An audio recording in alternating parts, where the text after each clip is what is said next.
অহংকার যিনি করবে আল্লাহ পাক রব্বুল আলামিন অহংকারকারীকে পছন্দ করেন না। এজন্য আল্লাহ তাআলা বলেন ওয়া ইবাদুর রহমানিল্লাযীনা ইয়ামশুনা আলাল আরদি হাওনা ওয়া ইযা খাতাবাহুমুল জাহিলুনা ক্বালু সালামা। জোরে বলি আল্লাহু আকবার। তারিখ ইবনে জারির তাবারির মধ্যে উল্লেখ করা হয় রহমানের বান্দা যারা কোনোদিন অহংকার করবে না, যদি কেউ অহংকার করে এই অহংকারের পতন আল্লাহ জমিনের মধ্যে তাকে দেখাই দিবেন। যার প্রমাণ পয়গম্বর সুলাইমান আলাইহিস সালাম বাদশা থেকে মার খাওয়াইয়া জেলের ঘরের মেয়ে আবার তিনি বিবাহ করেছেন। সকালবেলা জামাই শ্বশুর চিন্তা করে, নতুন বিবাহ হয়েছে, সকালবেলা জামাইকে নিয়ে একা একা মাছ ধরতে যাই, আজকে দুইজনে যাই, দেখি আরো কিছু মাছ পাই কিনা। আমার ভাইরা জামাই শ্বশুর দুইজনে জাল নিয়া নৌকা নিয়া নদীর মধ্যে মাছ ধরতে চলে গেল। এদিক দিয়া পয়গম্বর যখন যাইতেছে বের হয়ে দেখে সমাজের মধ্যে মানুষের মধ্যে কানাকানি শুরু হয়ে যায়, সমস্ত কিছুর দাম বৃদ্ধি হয়ে যায়, মানুষের মধ্যে অশান্তি বিরাজ করে। কি ব্যাপার? মানুষগুলা দলে দলে সবাই মন খারাপ করে বসে আছে। বলে কারণটা কি? বলে আমাদের বাদশা সমাজের মধ্যে দাম বেড়ে গেছে, জিনিসপত্রের দাম চড়া হয়ে গেছে, বাদশা কোনো ভূমিকা নেয় না, কর্ণপাত করে না। আসলে আসল বাদশা সিংহাসনে নাই, নকল বাদশা সিংহাসনে বসে আছি। যেই বাদশার সম্পদের কোনো অভাব নাই, অর্থের অভাব নাই, আবার আল্লাহর পয়গম্বরের ঘরের পয়গম্বর, কিন্তু একটু অহংকার করার কারণে, গর্ব করার কারণে আল্লাহ তাআলা তাকে ছাড় দেয় নাই। মুফাসসিরিনে কেরাম বলেন পয়গম্বর সুলাইমান আলাইহিস সালাম যখন তিনি একদিন সমস্ত মন্ত্রী সভাদেরকে নিয়ে বসলেন, সবাইকে একটা এলান করে দিলেন, এ মন্ত্রীবর্গরা সবাই ভালো করে শুনো, আমি বিবাহ করতে চাই, সবাই আমার জন্য মেয়ে দেখো।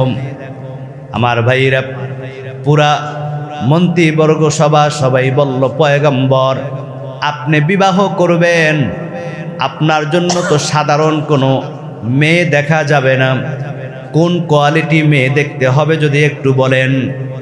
পয়গম্বর এবার বললেন আমি যেই মেয়েটাকে বিবাহ করব এই মেয়েটার মধ্যে 4টা গুণ থাকতে হবে। এর মধ্যে 1 নাম্বার গুণ হচ্ছে তাকওয়াবান, পর্দাওয়ালা হতে হবে। 2 নাম্বার এই মেয়েটা আমানতদার হতে হবে। 3 নাম্বার এই মেয়েটা বংশমর্যাদা ভালো হতে হবে। 4 নাম্বার এই মেয়েটা দেখতে সুন্দর হতে হবে। আমার ভাইরা এবার সমস্ত মন্ত্রীবর্গ সবাই মেয়ে দেখা শুরু করলো। চতুর্দিকে এলান ছড়াই গেল পয়গম্বর বিবাহ করবেন। কে সেই পয়গম্বর? গোটা দুনিয়ার বাদশা। আল্লাহ তাআলা জমিনের মধ্যে 2 জন পয়গম্বরকে রাজত্ব দিয়েছেন।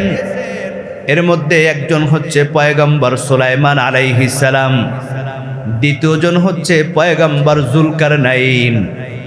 গোটা দুনিয়ার বাদশা বিবাহ করবেন সুলাইমান আলাইহিস সালাম। এই এলান যখন প্রত্যেকটা গ্রামে গ্রামে শহরে যখন পৌঁছে যায়, ওই গ্রামের শহরের দূর প্রান্তে একজন জেলে যখন মাছ ধরে সন্ধ্যাবেলা বাড়িতে যায়, শুনতেছে পয়গম্বর সুলাইমান আলাইহিস সালামের মন্ত্রীরা ঘোষণা করতেছেন, এলান করতেছেন আমাদের পয়গম্বর বিবাহ করবেন, এই শর্তওয়ালা মেয়ে দেখতে খুঁজতেছি। ওই জেলে এই কথা শোনার পর বাড়ির দিকে রওনা হলো।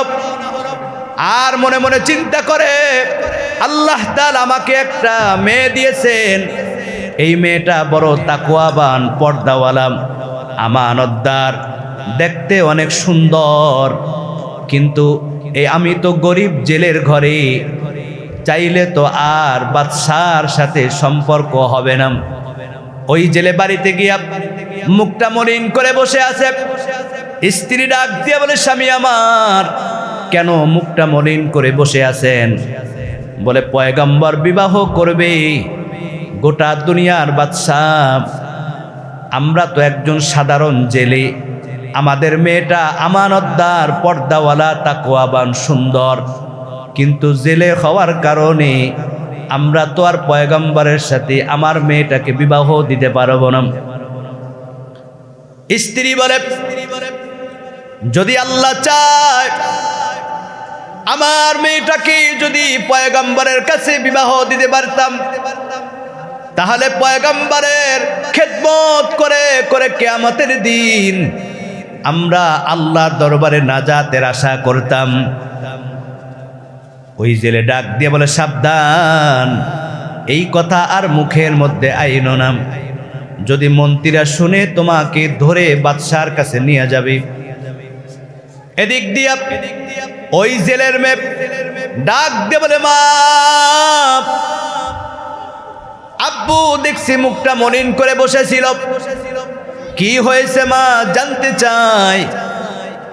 আমার ভাইরা, ওই জেলের স্ত্রী ডাক দিয়ে বলে, মা, তোমার শুনে লাভ নাই, পয়গম্বর বিবাহ করবেন, সুন্দর মেয়ে খুঁজতেছেন।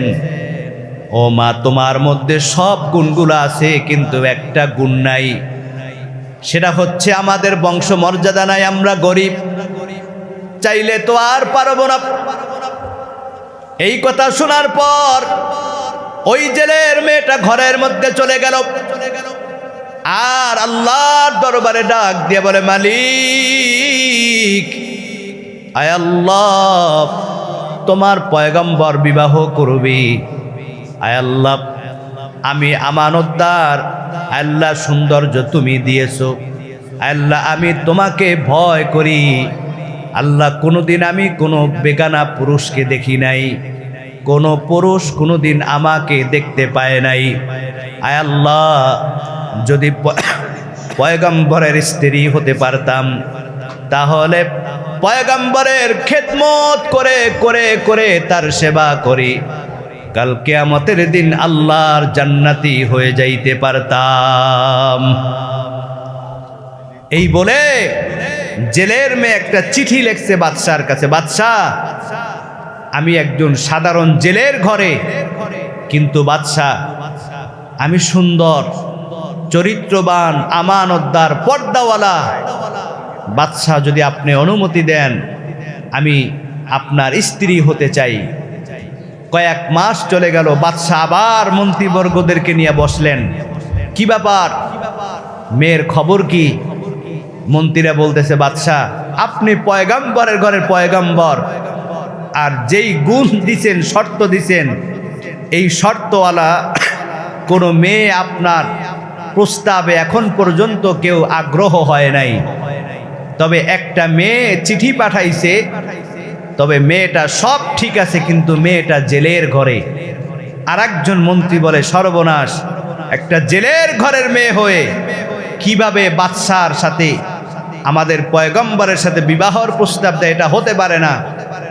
বাদশাহ চিন্তা করলেন, আসলেই তো একটা জেলের ঘরে মেয়ে হয়ে আমি বাদশার সাথে বিবাহ বসার জন্য সে চিঠি পাঠাইছে। তিনি সাথে সাথে চিঠিটা টাইনা ছিঁড়ে ফেললেন এবং দূরে নিক্ষেপ করে ফালাই দিলেন। আমার ভাইরা, তার এই ভাবটা দেখা আল্লাহর ফেরেশতারা ডাক দিয়ে বলে, মালিক, তোমার পয়গম্বর তো অহংকার করেছে, আয় আল্লাহ, তোমার পয়গম্বর এই চিঠিটা ছেড়ার মাধ্যমে এই জেলের মেয়েকে তুচ্ছ তাচ্ছিল্য করছে। আল্লাহ তাআলার সাথে সাথে পয়গম্বরের উপর পরীক্ষা চালাই দিয়েছেন। আমার ভাইরা, তাফসীরের মধ্যে উল্লেখ করা হয়, পয়গম্বর তার সমস্ত রাজত্ব, ক্ষমতা, সম্পদ সব কিছু আল্লাহ তাআলা জান্নাতি আংটির মধ্যে দিয়েছেন। এই আংটি যতক্ষণ তার কাছে থাকবে, গোটা দুনিয়ার সমস্ত মাখলুক, কীট পতঙ্গ, জিন সবাই তার অধীনে, সবাই তার গোলাম হয়ে যাবে বলি সুবহানাল্লাহ। জিন তার কথা শোনে, পাখিরা তার কথা শোনে, সমস্ত কীট পতঙ্গ সবাই পয়গম্বরের অধীনে। কিন্তু পয়গম্বর তার একটা বিশেষ নির্দেশ ছিল, যখন তিনি হাজতে যাইতেন, যখন তিনি বাথরুমের মধ্যে যাইতেন, এই জান্নাতি আংটি বাথরুমের মধ্যে তিনি নিতেন না। বিশ্বস্ত একজন তার খাদেম ছিল, ওই খাদেমের কাছে আংটি দিয়া তারপরে তিনি বাথরুমের মধ্যে যাইতেন। ঠিক এই পয়গম্বরের ওই সময় একজন জিন ছিল, যেই জিন সব সময় অপেক্ষায় ছিল কখন বাদশার কাছ থেকে আংটিটা ছিনাই নিবে। কারণ আংটি যার হাতে ক্ষমতা কার কাছে, যার হাতে আংটি তার হাতে ক্ষমতা। বাদশা বিশ্বস্ত খাদেমের কাছে আংটি দিয়া বাদশা যখন বাথরুমের মধ্যে চলে গেল, আমার ভাইরা, ওই জিন এবার বাদশার সুরত দইরা ডাক দিয়া বলে, তাড়াতাড়ি আমার আংটিটা দাও। খাদেম মনে করছে এই তো আমাদের বাদশাহ, আংটিটা দিয়ে দিছি। এবার জিন আর একটা কথা তাকে শিখাই দিল, শোনো, আমাদের এই শহরে আমার মতো আরেকজন হুবাহুব নকল বাদশাহ আসবে, নিজেকে বাদশাহ দাবি করবে, নিজেকে পয়গম্বর দাবি করবে। খবরদার তার কথা বিশ্বাস করবে না, তাকে প্রশ্রয় দিবে না। এই বলে আংটি নিয়া সোজা সিংহাসনের মধ্যে বসে পড়ল। এদিক দিয়া পয়গম্বর হাজত থেকে বের হইয়া ডাক দিয়া বলে, খাদেম রে, তাড়াতাড়ি আংটি দি। বলে, তাহলে আপনি নাকি সেই নকল? কি বাদশা বলে, নকল মানে? আরে আমি তো আসল পয়গম্বর। কয় না, এইমাত্র বইলে গেছে যে আর একজন নকল বাদশা আসবে, দাবি করবে। তাহলে আপনি সেই নকল বাদশা? চোরের মায়ের আসল বাদশা অবাক হয়ে গেল। কি বলো? তাহলে আর একজন বাদশা আছে? বলে, হ্যাঁ। কই তোমাদের বাদশা? বলে, সিংহাসনে গিয়ে দেখেন। গিয়া দেখে সিংহাসনের মধ্যে নকল বাদশা বসে আছি। কারণ আংটি যার হাতে ক্ষমতা তার হাতে। আমার ভাইরা, ওই জিন চেয়ারের মধ্যে বৈশা সমস্ত মন্ত্রীদেরকে তিনি একটা ঘোষণা দিলেন, শোনো, আমাদের মধ্যে আর একজন নকল বাদশা আসবে, নিজেকে বাদশা দাবি করবে, কেউ তার কথা বিশ্বাস করবে না। যদি নকল বাদশা দাবি করে, সবাই তাকে উপযুক্ত মারধর কইরা বিদায় করে দিবা। আমার ভাইরা, বাদশা অবাক হইয়া যখন তার সিংহাসনের দিকে যাইতেছি, দেখে দুইজনার চেহারা একই রকম দেখা যায়। সমস্ত মন্ত্রী সভারা তারা দেখতেছে বাদশার যে চেহারা আর যিনি দাবি করতেছে তার একই চেহারা। তবে যার হাতে আংটি তিনি হচ্ছে আসল বাদশা, কিন্তু আংটি পরে আছে জিন নকল বাদশা। আসল বাদশা যখন বলল, কে তুমি? আমি তো আসল বাদশা সুলাইমান। মন্ত্রীবর্গ সবাই এবার বাদশাকে নকল ভাইবা, উপযুক্ত ভাবে তাকে মারধর কইরা রক্তাক্ত কইরা নদীর কিনারে ফালাই দিয়াছি। আল্লাহর বড় পরীক্ষা, যেই বাদশার কথা কীট পতঙ্গ মাখলুকত সবাই উঠে আর বসি, এই বাদশা মারধর খাইয়া নদীর কিনারে। এ ভাই, অহংকার পতনের মূল। বাদশা থেকে মার খাওয়াইয়া নদীর কিনারে নিছেন কি? ওই আল্লাহ আছে না নাই? ভালো করে শুনেন, অহংকার যিনি করবে, আল্লাহ পাক রব্বুল আলামিন অহংকারকারীকে পছন্দ করেন না। এজন্য আল্লাহ তাআলা বলেন, ওয়া ইবাদুর রহমানিল্লাযীনা ইয়ামশুনা আলাল আরদি হাওনা ওয়া ইযা খাতাবাহুমুল জাহিলুনা قالوا سلاما জোরে বলি আল্লাহু আকবার। তারিখ ইবনে জারির তাবারির মধ্যে উল্লেখ করা হয় সকালবেলা জেলে যখন মাছ ধরে যায়, ওই জেলে মাছ ধরে যাওয়ার সময় সন্ধ্যাবেলা দেখে সুন্দর সুদর্শন চেহারাওয়ালা একটা পুরুষ রক্তাক্ত অবস্থায় নদীর কিনারে পড়ে আছে। গিয়ে বলে, বাবা কি তোমার নাম, কি তোমার পরিচয়, কোথা থেকে তুমি আসছো? বাদশা চিন্তা করে, একবার বাদশা পরিচয় দিয়ে মার খেয়েছি, আর মার খেতে চাই না। বাদশা বলে, আমার প্রচন্ড শরীরের মধ্যে আঘাত পাইছি, আমার কোনো কিছু মনে নাই। বলে, বাবা আগে তুমি সুস্থ হও, তারপরে সব পাওয়া যাবে, চলো আমার বাড়িতে। এ ভাই, এবার ওই জেলে, যেই জেলের মেয়ে বাদশাকে বিবাহর প্রস্তাব পাঠাইছি, আল্লাহ তাআলা ঘুরাই ঘুরাইয়া ওই জেলের বাড়ি নিতেছি। কথা বলেন ঠিক কিনা? এগুলা করেন কি? ওই আল্লাহ এখনো আছে না নাই? বুঝানোর জন্য বলতেছি। আমার ভাইরা, জেলে এবার পয়গম্বরকে সেবা যত্ন করে ভালো করে যখন সুস্থ করে, জেলে দেখতেছে যেই দিন থেকে জেলের বাড়ি যুবকটা হাজির, ওই দিন থেকে জেলে পর্যাপ্ত পরিমাণ মাছ পায়। এত পরিমাণ মাছ তার জালের মধ্যে ধরা পড়ে, তিনি অবাক হয়ে গেলেন।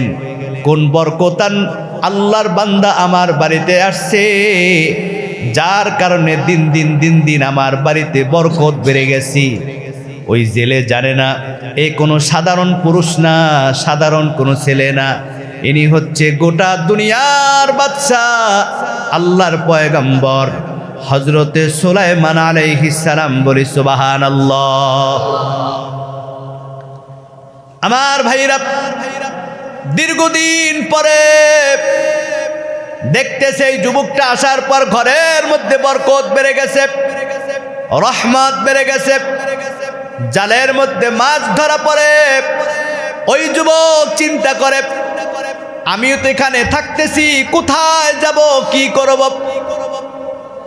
এবার বাদশা আল্লাহর দরবারে ডাক দিয়ে বলে, মালিক, আমি একজন পয়গম্বরের ঘরের পয়গম্বর, আল্লাহ জানি না কোন পরীক্ষা করেছো, সিংহাসন থেকে আল্লাহ মার খাওয়াইয়া জেলের ঘরে পাঠাইছো। আয় আল্লাহ, যদি কোনো অন্যায় করে থাকি, গুনাহ করে থাকি, আল্লাহ তুমি মাফ করে দাও। আমার ভাইরা, এদিক দিয়া জেলে আর জেলের স্ত্রী চিন্তা করল, আমাদের মেয়েটা যুবতী হয়েছে, বিবাহর উপযুক্ত হয়েছে, যদি এই সুন্দর ছেলেটার সাথে বিবাহ দেই, আমাদের মেয়েটা ভালো থাকবে, কারণ এই যুবকটা আসার পর আমাদের ঘরের মধ্যে বরকত বেড়ে গেছে। এ যুবক শোনো, আমাদের বাড়িতে থাকতেছো কয়েক মাস হয়ে গেছে, বলো আমাদের বাড়িতে কয়জন মানুষ আছে? ওই যুবক বলে, আপনি আর আপনার স্ত্রী, আমি তিনজন ছাড়া কেউ নাই। আমার ভাইরা জেলে অবাক হয়ে গেল, ডাক দিয়ে বলে, যুবক আমার বাড়িতে আর একজন মানুষ আছে, চতুর্থ জন, আমার একটা মেয়ে, তুমি কি জানো? বলে, জানবো তো দূরের কথা, কোনোদিন আপনার মেয়ের ছায়াটাও আমি দেখি নাই।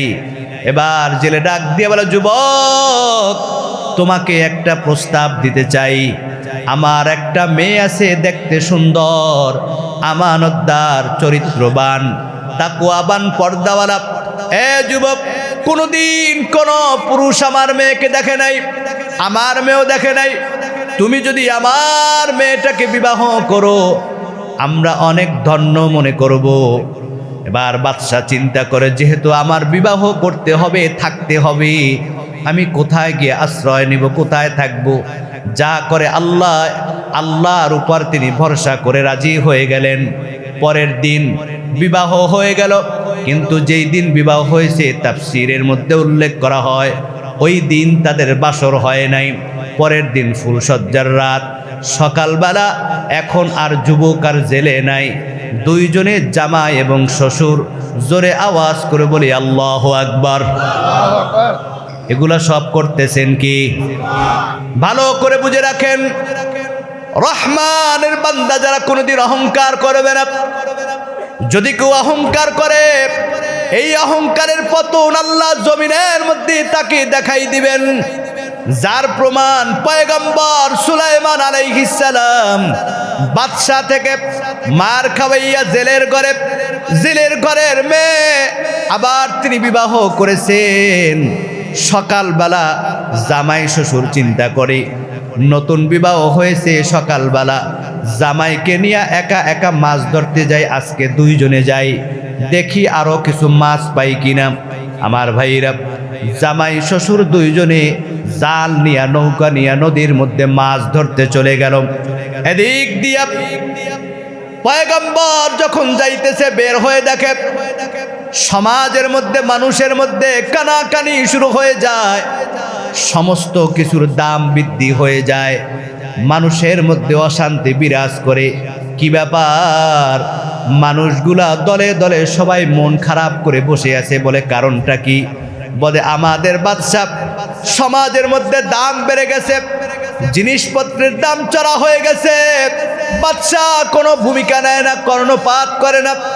আসলে আসল বাদশা সিংহাসনে নাই, নকল বাদশা সিংহাসনে বসে আছি। আমার ভাইরা, বাদশা যখন মাছ ধরতে যাইতেছে, একটা জিন দেখে, কিরে ইদি আমাদের বাদশা সিংহাসন থেকে এখানে কেন? তিনি ওই জিনটা দৌড় দিয়ে চলে গেল সিংহাসনে, গিয়ে দেখে সিংহাসনের মধ্যে যিনি বসে আছে সে তো বাদশা সুলাইমান না, সে তো একটা জিন। জিনে চিনে, কথা বলেন ঠিক কিনা? ওই জিন চিনে ফেলছে। আর বাদশার বিশ্বস্ত দেক্ষরোহী আমার ভাইরা, যার নাম কিতাবের মধ্যে উল্লেখ করা হয় আসিফ বিন বলখিয়া, বাদশা বলছেন খবরদার, তুমি আমার সিংহাসনের পাশে দাঁড়িয়ে থাকবে, এদিক সেদিক তাকাবে না আমি যখন হুকুম না করব। এদিক দিয়া ওই আসিফ বিন বলখিয়া তিনি একজন জিন, তাকাই দেখে সর্বনাশ, এত গ্যাঞ্জাম অরাজকতা, কারণটা কি? আমাদের বাদশা তো থাকতে এমন হওয়ার কথা না। তাকাই দেখে যে এ তো আসল বাদশা না, এ তো জিন, বাদশার আংটি পরে বসে আছে। এবার ওই জিনে দেশে ধাওয়া খাইয়া নকল জিন দৌড়াতে শুরু করছে। দৌড়াতে সমুদ্রের মধ্যে যখন দুজনে ধাওয়া করতেছে, ওই নকল বাদশা চিন্তা করে আমার হাতে যতক্ষণ আংটি থাকবে সবাই আমাকে চিনবে, এই আংটি রাখা যাবে না, যদি রাখি আমার আর উপায় নেই, সমস্ত জিন আমাকে মেরে ফেলবে। আংটিটা খুইলা আসতে সমুদ্রের মধ্যে ফালাই দিছে। ফালানো মাত্র একটা মাছ ক্ষুধার আহারে ঘুরতেছে, আংটিটা পাইয়া টপ করে খেয়ে ফেলছে। জোরে বলি আল্লাহু আকবার। আংটি যার হাতে ক্ষমতা। এবার আংটি কার প্যাডে? কি কথা বুঝতেছেন? মাছ যে আংটিটা খাইছে, সমস্ত মাছ তার পিছনে দৌড় শুরু করছে। জোরে বলি আল্লাহু আকবার। আরো জোরে বলি আল্লাহু আকবার। জামাই শ্বশুর দুইজনে যাইয়া সমুদ্রের মধ্যে জাল ফালাইছে। ঘুরতে ওই আংটি খাওয়া মাছটা আইসা ওই জালের মধ্যে ঢুকছে। তার পিছনে সমুদ্রের মাছগুলা লাইন দিয়া ছুটতেছে, ঢুকতে পুরা জাল ভরপুর হয়ে গেছে। কিতাবের মধ্যে উল্লেখ করা হয়, ওই জেলে যখন জাল টান দিছে প্রতিদিন পায় অল্প কিছু, তার থেকে বেশি। ওই দিন 70 নৌকা তার জালের মধ্যে মাছ ঢুকছে। বলি আল্লাহু আকবার। জেলে কয় ঘটনা কি? এই যুবকটা আজকে আসার পর পুরা জাল ভরপুর হয়ে গেছে। আসলে জেলে জানে না ইনি হচ্ছে আল্লাহর পয়গম্বর সুলাইমান। বলি আল্লাহু আকবার। আংটি কার প্যাডে? ক্ষমতা এখন কার হাতে? মাছের হাতে। কষ্ট হচ্ছে নাকি আপনাদের?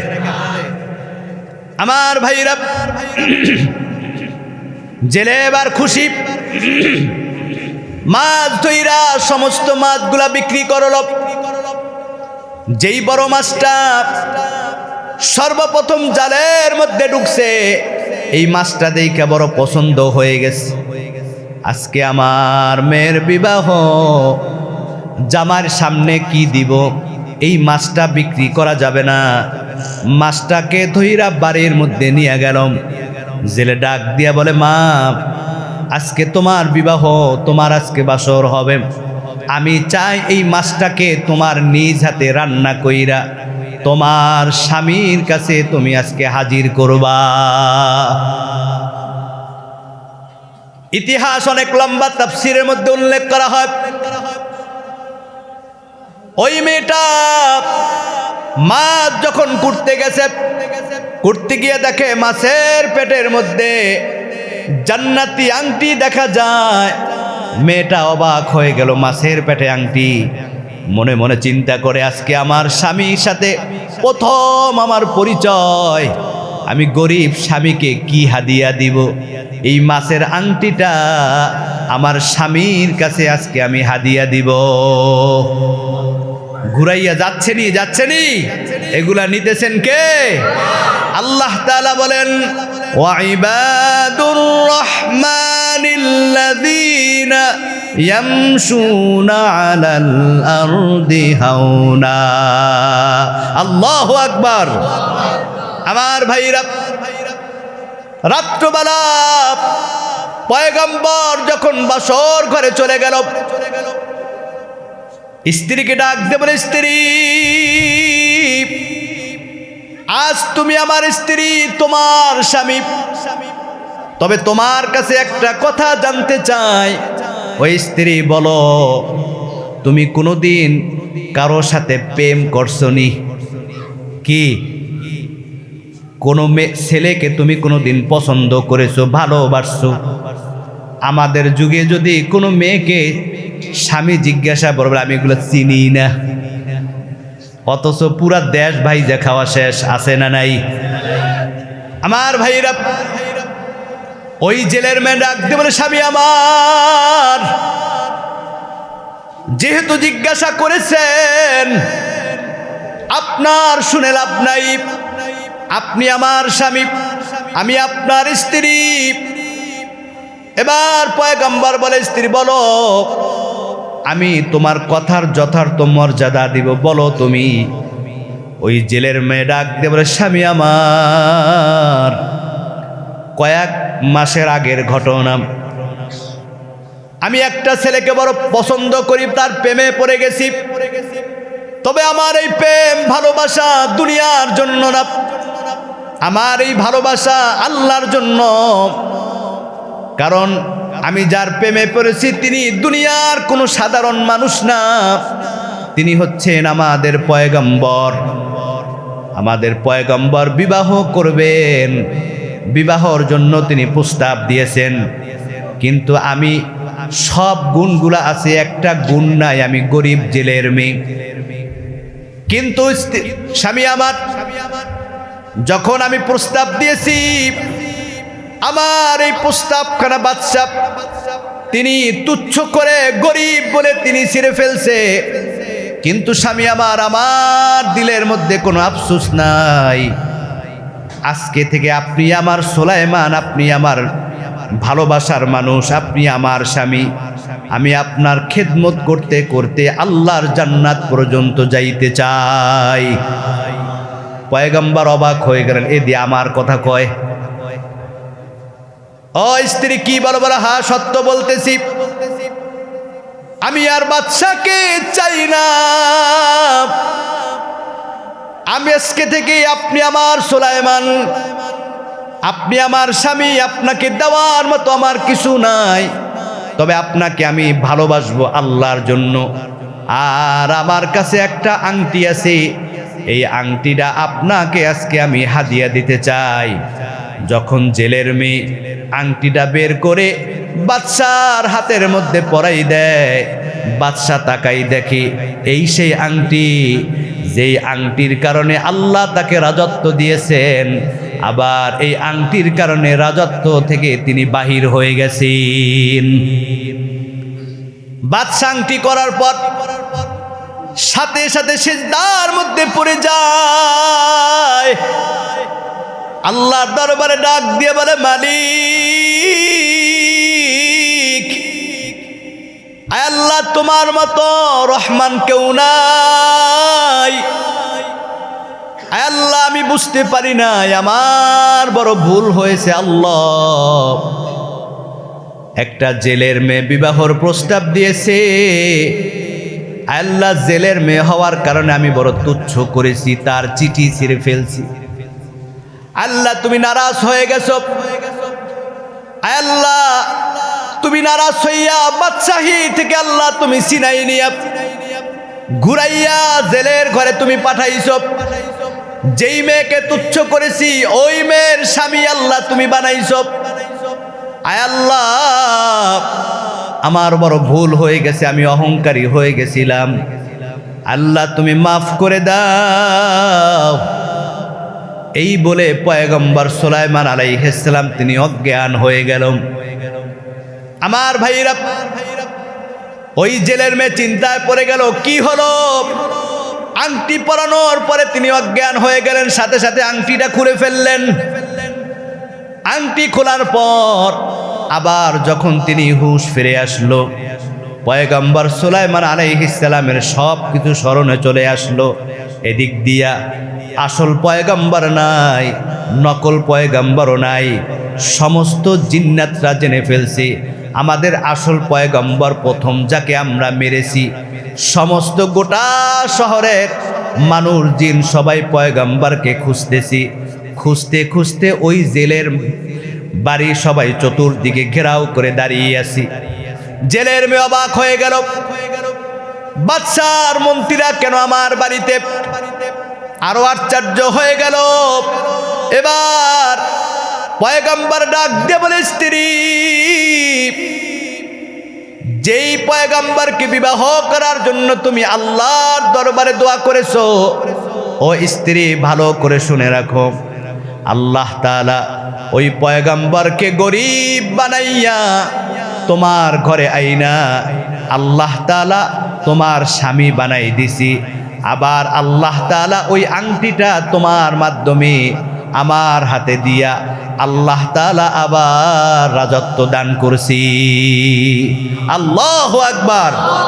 এজন্য আল্লাহ তাআলা বলেন, ওয়াইবাদুর রহমানিল্লাযীনা ইয়ামশুনা আলাল আরদি হাওনা। যারা রহমানের বান্দা তারা কখনো অহংকার করবে না, কাউকে কষ্ট দিবে না। যদি তাকে কেউ গালি দেয় সে তাকে বলবে সালাম, তাকে সে শান্তির বার্তা শোনাই দিবি।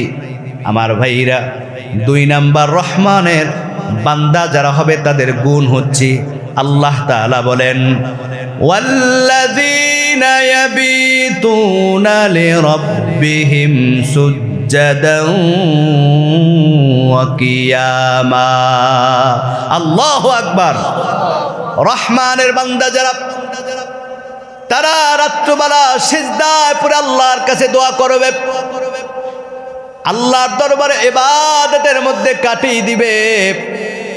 3 নাম্বার রহমানের বান্দা যারা, আল্লাহ তাআলা বলেন, ওয়াল্লাযীনা ইয়াকুলুনা রাব্বানা ইসরিফ আন্না আযাবা জাহান্নামা ইন্না আযাবাহা কানা গরামা।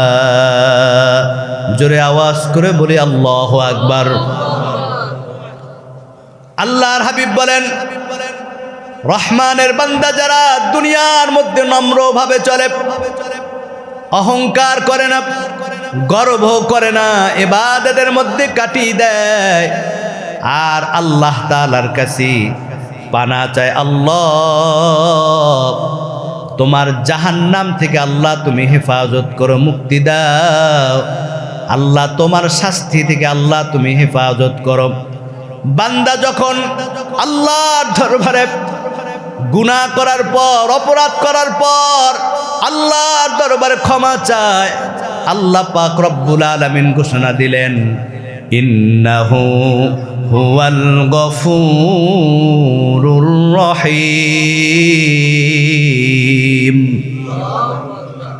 বান্দা আল্লাহর দরবারে ক্ষমা চাইতে দেরি হবে, আল্লাহ তাআলা মাফ করতে দেরি করবে না। বলি আল্লাহু আকবার। এজন্য আমার ভাইরা, অহংকার করা যাবে? গর্ব করা যাবে না রে ভাই না। এজন্য সাবধান। দুনিয়াতে আসছি একদিন, খালি হাতে যাব, আবার খালি হাতে, সাথে কিছুই যাবে না রে ভাই। এই দুনিয়াতে কেউ সাথে নিতে পারে না, আমিও পারবো না, আপনিও পারবেন না। যারা দুনিয়াতে অহংকার করে, গর্ব করে, তাকাব্বুরি করে, এই মানুষগুলা দুনিয়ার জমিনের মধ্যে লাঞ্ছিত, অপমানিত হয়ে যায়। আর যারা আল্লাহর হুকুম পালন করে, নবীর আদর্শ অনুযায়ী জীবন চালায়, এই লোকটা যখন দুনিয়া থেকে বিদায় হয়ে যায়, গোটা দুনিয়ার মানুষ তার জন্য কান্না করে, গোটা দুনিয়ার মানুষ তার কথা স্মরণ করে, তার জন্য দোয়া করে। এজন্য নবী বলেন, উম্মত দুনিয়াতে আসো খালি হাতে, যাবা আবার খালি হাতে। মাত্র মানুষের দুইটা জিনিস যায়, এক নাম্বার ঈমান, দুই নাম্বারে আমল। সাথে কি যায়? ঈমান আর আমল সাথে যাবে। ঈমান আর আমল নিয়ে যদি কেউ মৃত্যুবরণ করে, আল্লাহ পাক রব্বুল আলামিন নবীর মাধ্যমে সুসংবাদ দিয়েছেন, ও পয়গম্বর আপনার উম্মতদেরকে বলে দেন, যারা ঈমান এবং আমল নিয়ে মৃত্যুবরণ করবে, আল্লাহ পাক রব্বুল আলামিন মৃত্যুর পর ওই বান্দাকে বিনা হিসাবে জান্নাত দিয়ে দিবেন। এই ঘোষণা কার? আল্লাহ তাআলা বলেন, বিসমিল্লাহির রহমানির রহিম।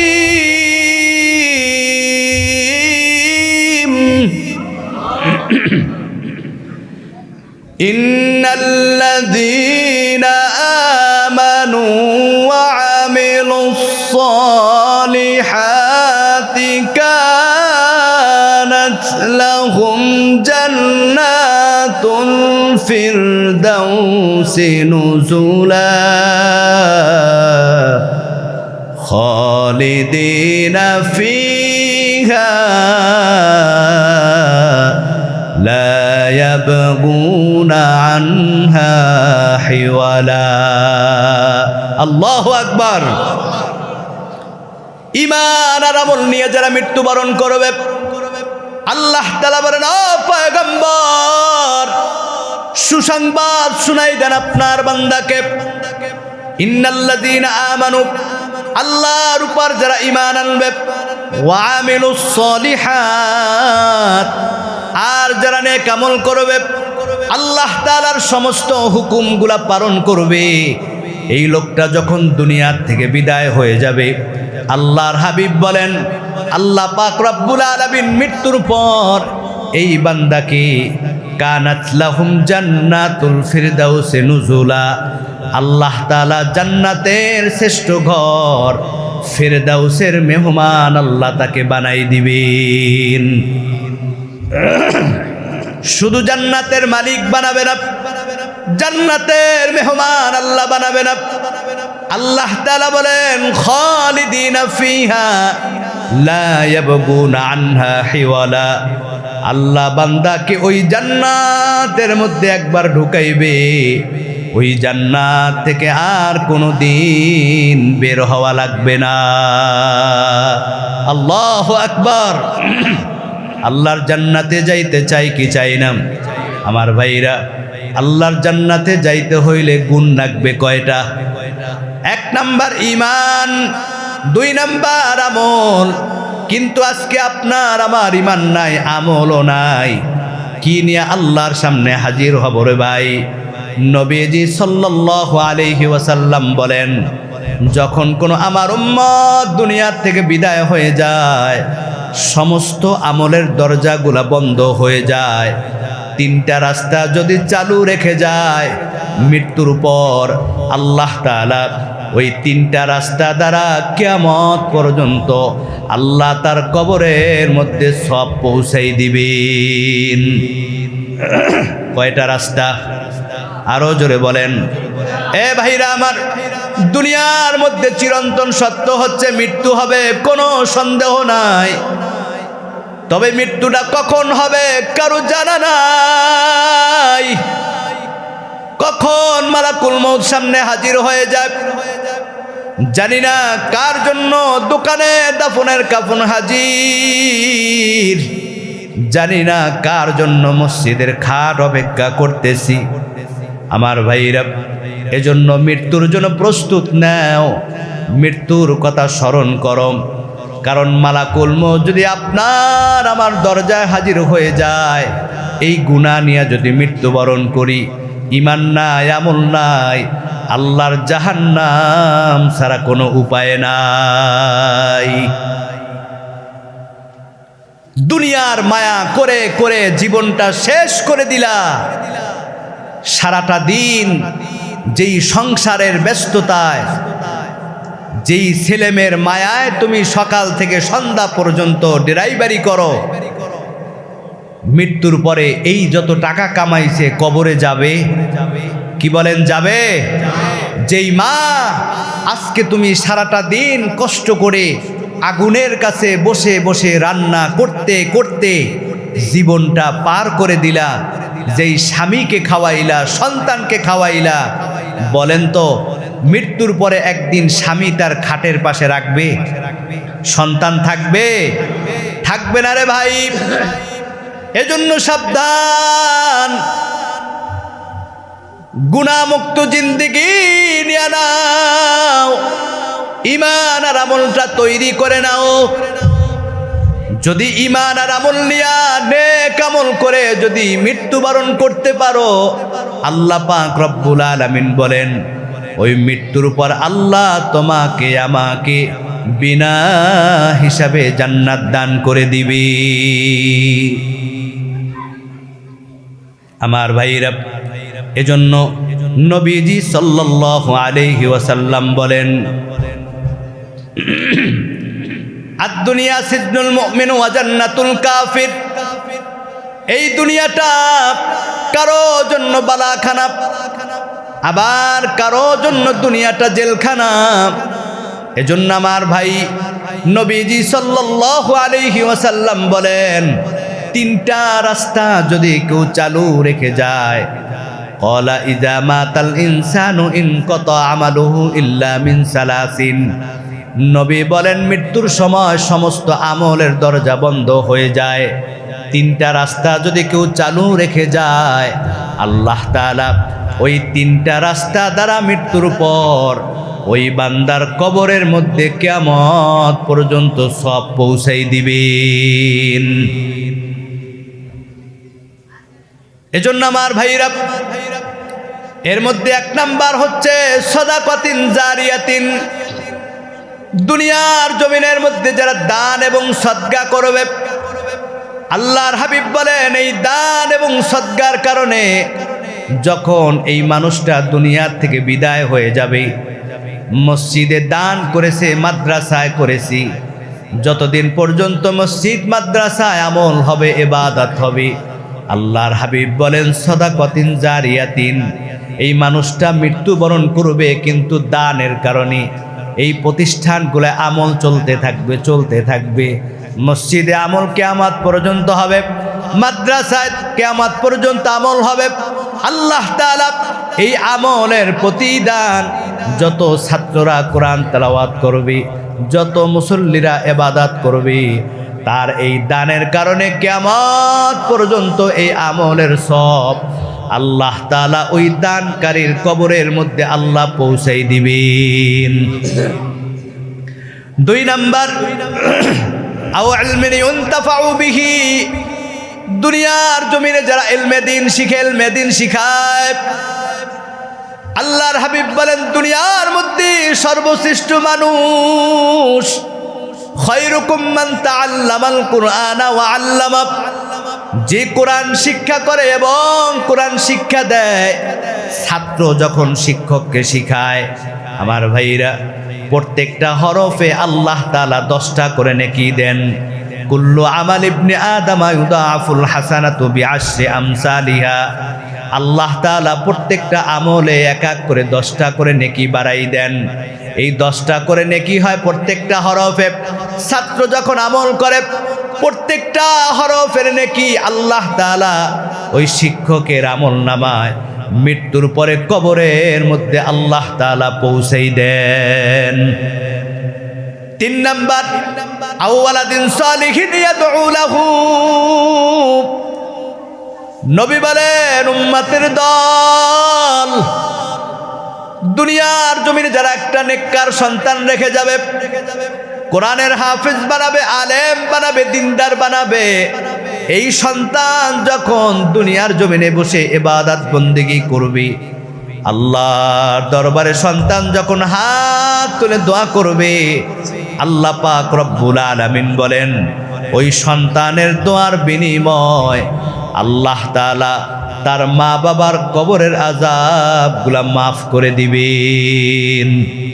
সন্তান যখন আল্লাহর দরবারে হাত তুলে বলবে, আল্লাহ রব্বির হামহুমা কামা রব্বায়ানি সগীরা। সন্তান দোয়া করতে দেরি হয়, আল্লাহ তাআলা তার মা বাবাকে মাফ করতে দেরি করে না। এজন্য আমার ভাইরা আসুন, আজকে আপনার আমার ঈমান পরিপূর্ণ হয় নাই, আমল করতে পারি নাই, পাহাড় পরিমাণ গুনাহ করেছি, জীবনে অনেক নামাজ ছেড়ে দিয়েছি, মানুষে কষ্ট দিয়েছি, অন্যায় করেছি, পাপ করেছি। এই গুনাহ নিয়ে যদি মারা যায় জাহান্নাম ছাড়া কোনো উপায় নাই। নবী বলেন এই 3টা রাস্তা যদি কেউ চালু রেখে যায়, আল্লাহ তাআলা একটা না একটা রাস্তার ওসিলায় ওই বান্দাকে মৃত্যুর পর কিয়ামতের দিন ওসিলা করে আল্লাহ বান্দাকে মাফ করে দিবেন।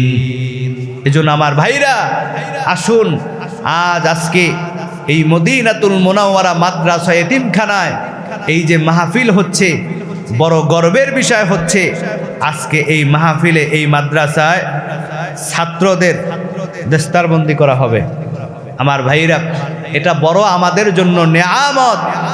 আজকে আমাদের দোয়া এবং সহযোগিতায় ভালোবাসায় আজকে এই প্রতিষ্ঠান দিন দিন ত্বরান্বিত হচ্ছে। এখানে ছাত্ররা কোরআন পড়তেছে, ইলমে দ্বীন শিখতেছে। চূড়ান্ত পর্যায়ে আপনাদের এই প্রতিষ্ঠান থেকে কোরআন খতম করে মুখস্থ করে তারা পাগড়ি প্রদান করতেছে। এটা আমাদের জন্য বড় নেয়ামত, আমাদের জন্য বড় খুশনসিব। কারণ এই মহল্লায় এই ছাত্রগুলা যতদিন পর্যন্ত হাঁটে, রাস্তার 2 পাশের সমস্ত কবরগুলার আযাবগুলা বন্ধ করে দেন কে? আল্লাহ।